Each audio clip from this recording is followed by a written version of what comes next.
ये कहानी है राघव की। राघव का गांव पहाड़ी क्षेत्र में था, पहाड़ों और वादियों से ढका हुआ, जहां पूरे साल ठंड पड़ती थी। वो गांव हर दिन बर्फ की चादर में लिपटा रहता। राघव एक बहुत ही गरीब परिवार से था। उसके परिवार में उसकी पत्नी सुनी थी और उसका 6 महीने का एक बेटा चीनू था।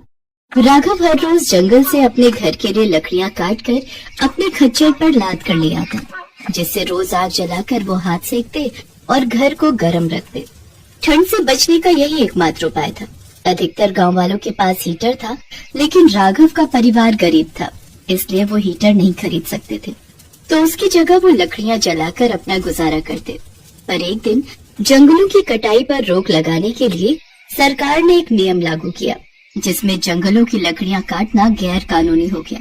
एक दिन राघव अपने दोस्त केशव और किशोर के साथ बैठा था। वो आग लगाकर बैठे थे और हाथ सेक रहे थे। तभी केशव बोला, अरे भाइयों, तुमने ये खबर पढ़ी क्या कि अब सरकार ने जंगलों से लकड़ियां काटने पर पाबंदी लगा दी है, और अगर कोई काटता हुआ पकड़ा गया तो उस पर कड़ी सजा भी है।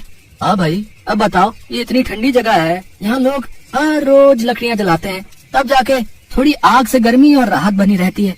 बिना लकड़ियों के तो आग ही नहीं जलेगी, लोग ठंड से ठिठुर कर मर जाएंगे। भाई भैया, हमारे गांव में तो गैस सिलेंडर हीटर सब है, हमें तो कोई जरूरत नहीं है लकड़ियों की।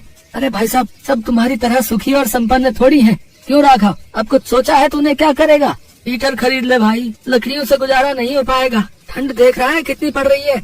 मुझे तो इसकी ही ज्यादा चिंता है। लकड़ियां नहीं मिलेंगी तो आग नहीं जला पाएंगे, और बिना आग के तो यहाँ गुजारा नामुमकिन है। आदमी भूख से बाद में ठंड से पहले मर जाएगा, और इतना पैसा भी नहीं है मेरे पास कि बाजार से हीटर खरीद के ले आऊं। तो भाई तू लकड़ी का हीटर ले ले। लकड़ी का हीटर मतलब? तुझे नहीं पता है? लकड़ी के हीटर के बारे में नहीं पता?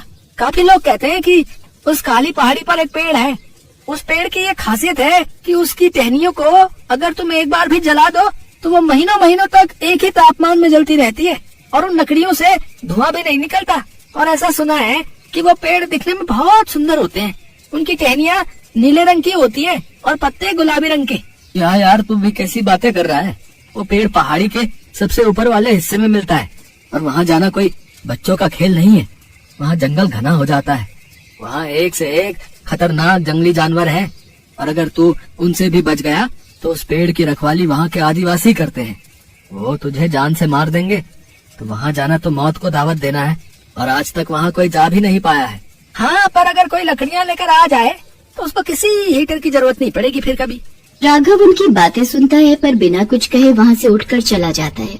घर की तरफ जाते जाते राघव अपने दोस्तों की बातें सोचता हुआ जाता है। राघव अपने घर पहुँचता है, तभी उसकी बीवी सुनी थी अपने बच्चों को गोद में लिए दरवाजे पर आ जाती है और पूछती, क्या हुआ जी, आप लकड़ियाँ लाए? लकड़ियाँ कहाँ से लाऊं? सरकार ने रोक लगा दी है पेड़ काटने पे। तो बिना लकड़ियों के खाना कैसे बनेगा और आग कैसे जलेगी? बिना आग के तो जिंदा ही नहीं रह पाएंगे। कहीं न कहीं से लकड़ियों का जुगाड़ करिए या शहर से हीटर खरीद कर लाइए। अरे कम से कम चीनू की तो फिक्र करो, बिना आग के तो इसकी ठंड से बुरी हालत हो जाएगी। चीनू की चिंता मुझे भी है, पर क्या करूं, न इतने पैसे हैं कि हीटर खरीद सके, न लकड़ियां मिल रही हैं। पर तुम चिंता न करो, आज भर गुजारा कर लो, कल देखता हूँ मैं कुछ। राघव ये बोलकर वहाँ से चला जाता है। रात में सोते समय राघव के मन में सिर्फ किशोर और केशव की बातें घूम रही थी। आखिर में वो सोच लेता है कि अगले दिन वो उस पहाड़ पर जाएगा और उस अनोखे पेड़ की लकड़ियां लेकर आएगा।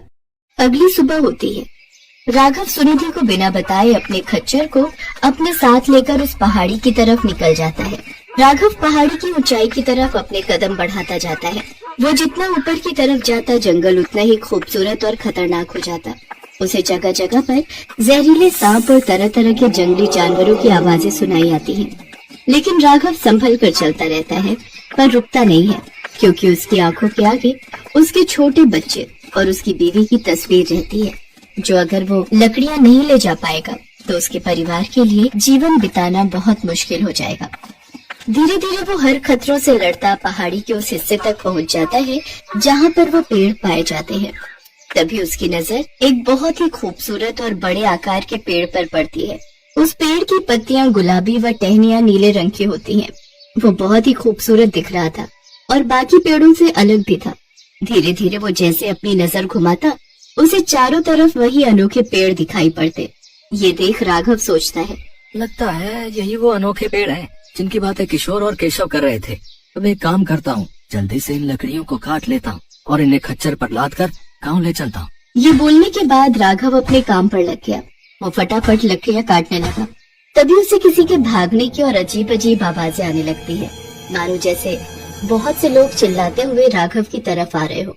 राघव जब तक कुछ सोचता तब तक राघव के चारों तरफ आदिवासी उसे घेर कर खड़े हो जाते हैं। उन सबके हाथों में नुकीले औजार होते हैं। राघव उन्हें देखकर डर जाता है, मानो उसने अपनी मृत्यु देख ली हो। आदिवासियों ने राघव के हाथ में कुल्हाड़ी देखी। वे लोग राघव को उठाकर ले जाने लगते हैं। अरे छोड़ो, अरे कौन हो तुम? मुझे जाने दो, मुझे छोड़ दो रे। आदिवासी राघव को उठाकर अपने साथ कबीले में ले जाते हैं। राघव उनके कबीले को देखता है। सब मिलकर राघव को ले जाकर अपने सरदार के पास खड़ा कर देते हैं। सरदार, ये इंसान हमारे अग्नि वृक्ष को काट रहा था। हम इसे पकड़कर आपके पास लाए हैं। बताइए क्या किया जाए इसका?